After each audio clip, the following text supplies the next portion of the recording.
Karen. Jenkins stood on the porch of the large stucco house at the end of Maplewood Drive. One manicured hand resting on her hip. The other clutching a printed copy of California's community property laws. The late afternoon sun glared off her oversized sunglasses as she looked down at her soon-to-be ex-husband, Doug, who was standing on the walkway with a box of old sports trophies. "It's community property, Doug," she declared, her voice echoing down the quiet suburban street. "You know what that means. Everything we acquired during the marriage belongs to both of us. 50-50. Doug sighed, balancing the box in one arm. "Karen, I already told you. You can have the blender, the couch, even the dog. I just want my peace." "Peace doesn't have a mortgage," Karen shot back. "The house is ours." "Ours."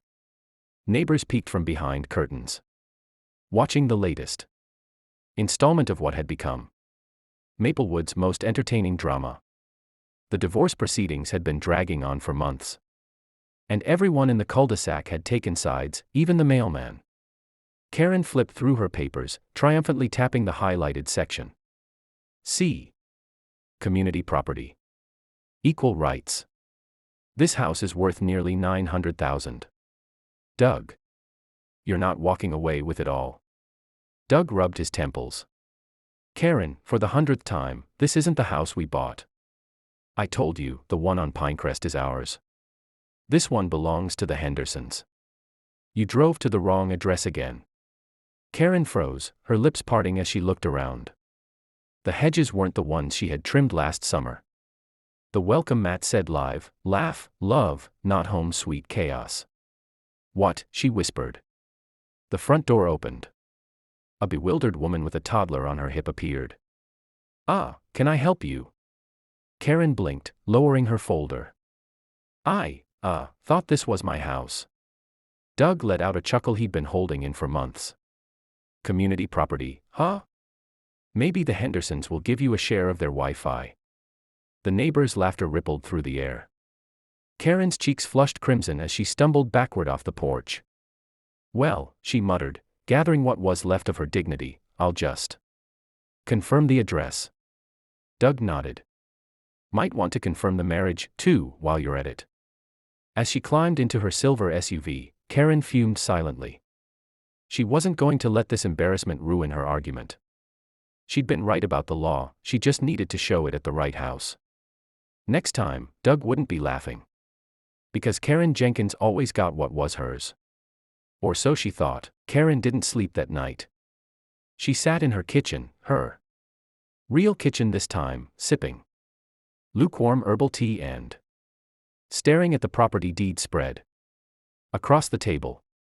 She had found it buried under a pile of credit card statements and half-finished to-do lists. The address on the deed matched the Pinecrest property, not Maplewood. Doug had been right. But she refused to admit that out loud. She was still determined to claim her half. By morning, Karen was armed with a folder of documents, a cup of iced coffee, and a mission. She marched to her friend Beverly's house down the street. Beverly, who had been through 3 divorces herself, was the unofficial neighborhood expert in creative settlements. "Honey," Beverly said after hearing the story, "you really showed up at the wrong house. You're lucky they didn't call the cops." Karen waved the comment away. "Details. Bev. I just need to prove that Doug can't sell Pinecrest without my signature. It's community property." Beverly grinned. "Oh, he won't be able to. But make sure you're actually standing on Pinecrest this time." By noon, the 2 women were parked in front of the correct house, a sprawling beige structure with a blue door and a "for sale" sign staked in the yard. Karen felt a flicker of triumph. "See," she said, pointing. "This is the one. Ours." Before Beverly could respond, a car pulled up behind them. Out stepped Doug, looking infuriatingly calm. "Karen," he said, "what are you doing here?" "Just ensuring what's rightfully mine," she replied smoothly. "I have every legal right to half this property." Doug sighed. "You might want to check your mail.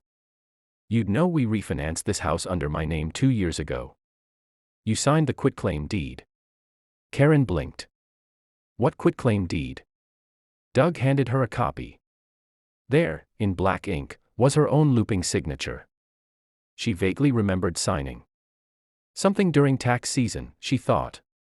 It was just a refinance form. Beverly whistled softly. Oh, honey.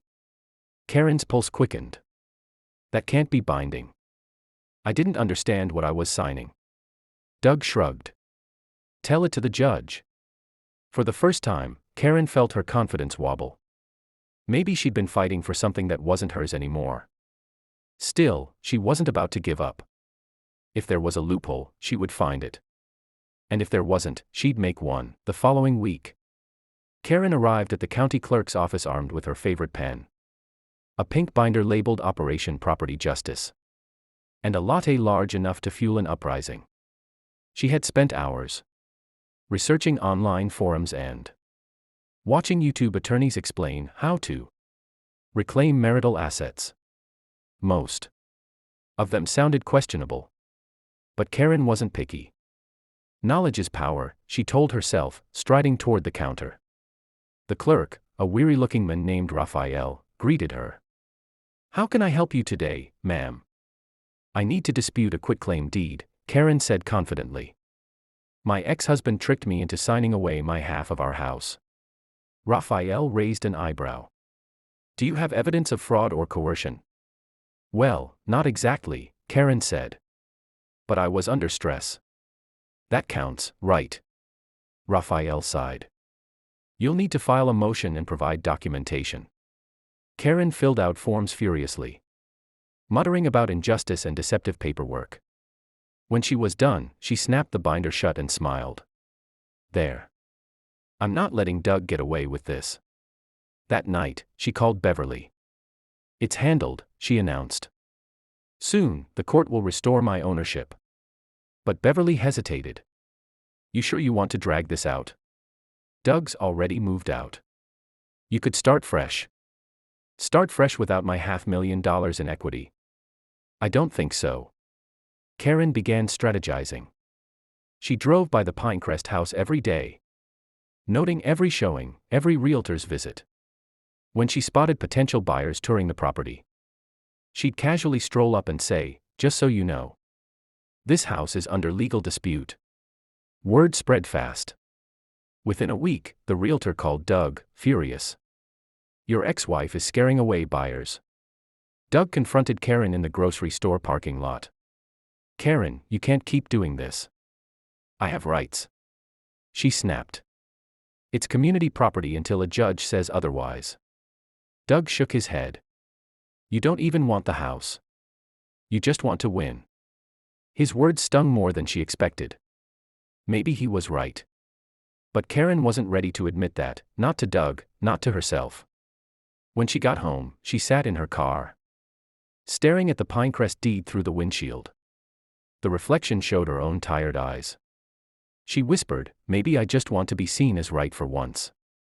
Still, the paperwork was filed. The battle was in motion. And Karen Jenkins never surrendered halfway. The court hearing came faster than Karen expected.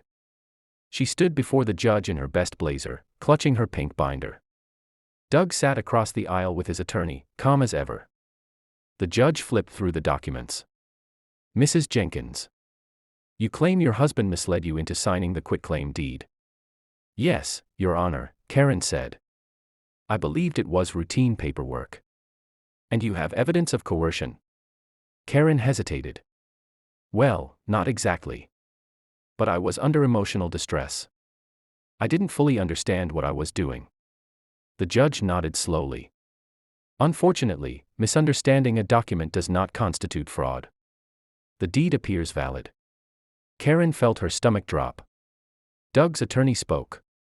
My client has followed all legal procedures. He simply wishes to sell the property and move on. The judge turned to Karen. Mrs. Jenkins. While I understand your frustration, this property is no longer jointly owned. Case dismissed. The gavel hit the block. The sound echoed in Karen's ears like a door slamming shut. Outside the courthouse, Doug approached her gently. Karen, he said, I didn't want to humiliate you. I just wanted to end this cleanly. She swallowed hard, blinking back unexpected tears. I just thought we built something together. And now it's like none of it mattered. It did matter, Doug said softly. Just not the way you're holding on to it. For once, Karen had no clever retort. She watched him walk away.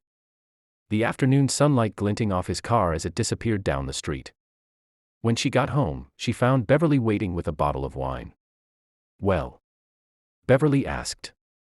Karen slumped into a chair. Case dismissed. Guess I picked the wrong house, and the wrong fight. Beverly poured 2 glasses. Maybe it's time you pick something that's just yours. Not his, not yours together, just yours. Karen looked around the quiet living room. It wasn't much, half-furnished. Still echoing from the absence of shared life, but it was hers. For the first time in months, she exhaled. Later that evening, she opened her laptop and searched for small condos downtown. Something simple, something new. As she clicked through listings, she smiled faintly. No more legal battles, no more declarations. Karen Jenkins had finally realized that not everything worth having had to be community property. Sometimes, the best victories were the ones you didn't have to share.